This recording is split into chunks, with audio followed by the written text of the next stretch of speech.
И здравейте всички, аз съм Храстак. Днес ще ви покажа как се изтеглите хозуни. Влизате в Google, пишете хозуни и трябва да излезе ето това. Влизате в него и цъкате ето тук Доналд. Не се притеснявайте, много пъти излиза ето това, такива неща. Махте ги и пак цъкате, докато не ви влезне в ето този сайт Minecraft Хозуни. Ето тук AdFly. И ето тук изчаквате Please Slide. Skip цъкате.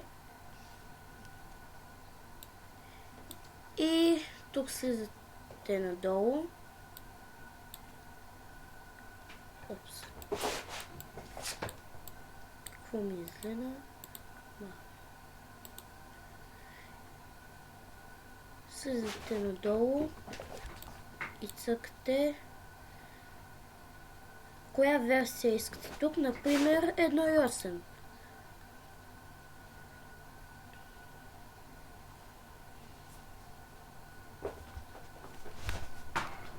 Изчаквате тук. Скипат.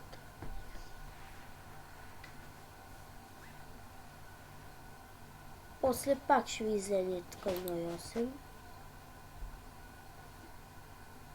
И тук пак помахате и цъкате 1.8, защото понякога така става.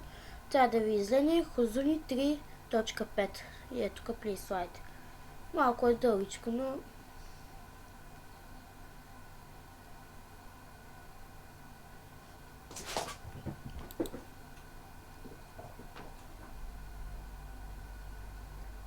и ето тук цъкате Preparing Donald. На мен ми е така, защото аз съм си го свалял.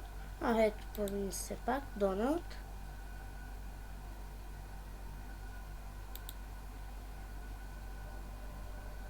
Ето тук ще трябва да ви излезе. Чаквате да се изтегли.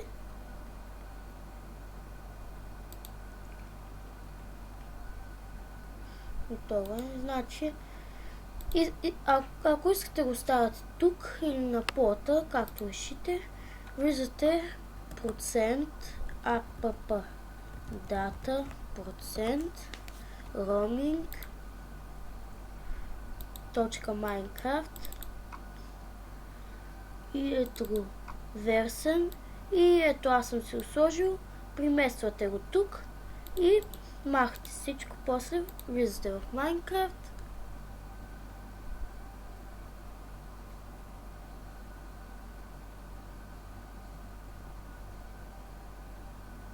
и ето тук трябва да ви излезе под 1.8 или както ви е Хозунито. И това беше всичко.